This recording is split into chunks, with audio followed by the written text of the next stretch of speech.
This is more than 100 homes that were damaged by flash floods in West Lafayette, just south of Coshocton, a month ago, and residents are still picking up the pieces today, putting their homes back together.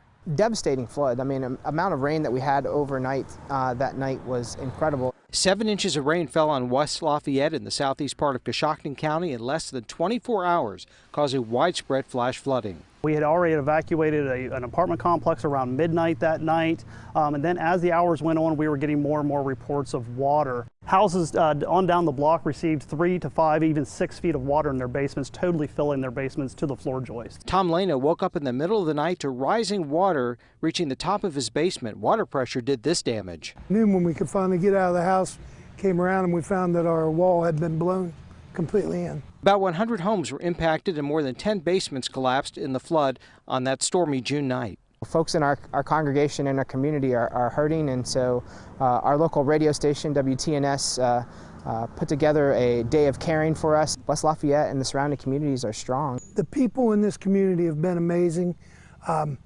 They come helped us clean everything out. They brought in heavy equipment and did the digging for us. The floodwaters flattening this cornfield just to the west of town. Local for you in West Lafayette and Coshocton County, I'm meteorologist Ben Gelber, NBC4.